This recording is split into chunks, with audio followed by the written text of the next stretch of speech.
Today we continue following the ministry of Elijah, and these chapters are filled with miracles. Yet every miracle points beyond itself to the God who performs them. Chapter 4 opens with a widow whose husband had been one of the sons of the prophets. After his death, a creditor came to take her two sons as payment for the death.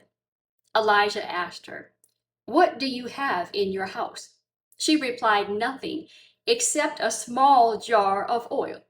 Elijah instructed her to borrow as many empty jars as she could, go inside with her sons, and begin pouring the oil. As she obeyed, the oil continued to flow until every jar was full. Only when there was no more empty jars did the oil stop. She sold the oil, paid her debt, and lived on what remained. God provided through her obedience. Next, we meet a wealthy woman from Shunem who regularly showed hospitality to Elijah, recognizing him as a holy man of God. She and her husband built a small room on their roof for whenever he would pass by.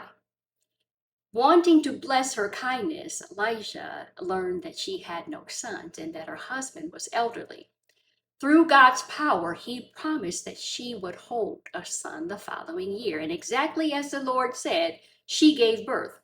Years later, the child suddenly became ill while working with his father and died in his mother's arms. She laid him on Elijah's bed and immediately went to find the prophet. Elijah came, prayed to the Lord, stretched himself over the child, and God restored the boy's life. The child sneezed 7 times and opened his eyes. The God who gives life, y'all, is also able to restore it. Later, during a famine, Elijah instructed his servant to prepare a large pot of stew for the sons of the prophets. One man went into the field to gather herbs and found a wild vine. He gathered some of its gourds, sliced them into the stew, and no one knew they were harmful.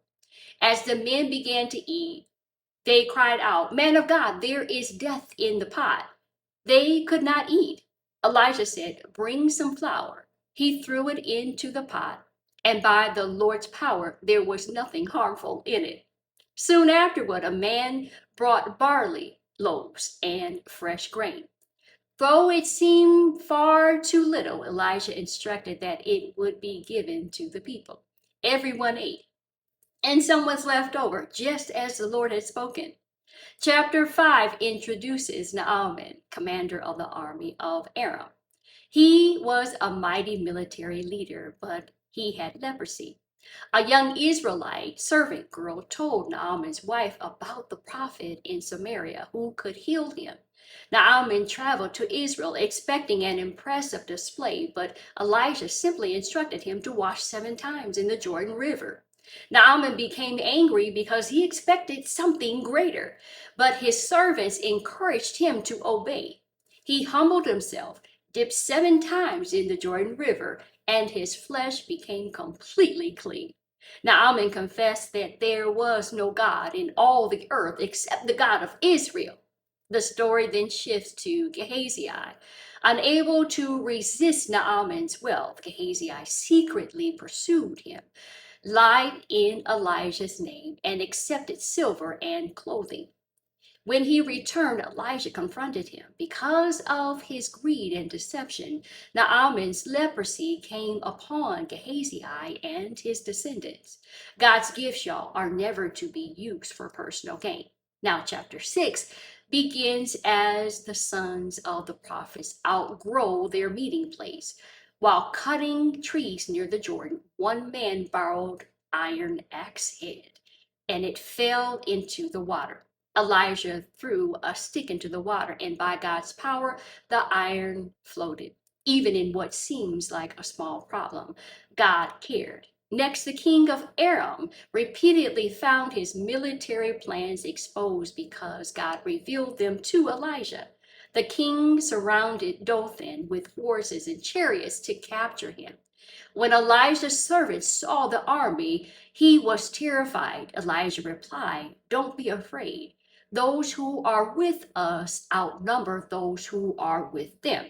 The Lord opened the servant's eyes, and he saw the mountain full of horses and chariots of fire surrounding Elijah. God had already surrounded his servants, y'all, with heavenly protection. Elijah prayed that the army would be struck with blindness. God answered, and Elijah led them into Samaria. Once inside, the Lord opened their eyes again. Rather than killing them, Elijah instructed the king of Israel to feed them and send them home. Mercy accomplished what violence never could. Now, the chapter closes with another siege of Samaria.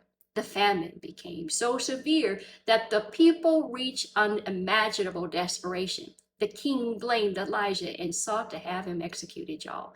But the Lord had already revealed the situation to his prophet. Now, let's find out what these chapters show and teach us. God provides for those who trust him. Nothing is impossible for the Lord. Humility receives God's grace. God cares about both great needs and small burdens. Faith sees what physical eyes cannot. God's protection is far greater than every earthly army. Mercy often accomplishes what revenge cannot. Now, let's connect all of this across scripture. The multiplication of the bread points forward to Jesus feeding the multitudes. I figured you figured that out. Matthew 14:13-21. Naaman's cleansing reminds us that salvation, comes through humble faith and obedience, not human achievement. Jesus later referred to Naaman as an example of God's grace extending beyond Israel in Luke 4:27. The chariots of fire surrounding Elijah reminds us that God's angels minister according to his command, Psalm 34:7 and Hebrews 1:14. Elijah's ministry continues to point us to Jesus Christ, who healed the sick, raised the dead, multiplied the bread, and perfectly revealed the power and compassion of God. Now, I'm encouraging you to read 2 Kings chapters 4-6 in full. Watch God provide for the widow. Watch him restore the Shunammite's son. Watch him cleanse Naaman. Watch him protect his servant with the armies of heaven. And remember, faith does not deny reality. Faith sees the greater reality that God is already at work. The story continues tomorrow. Today,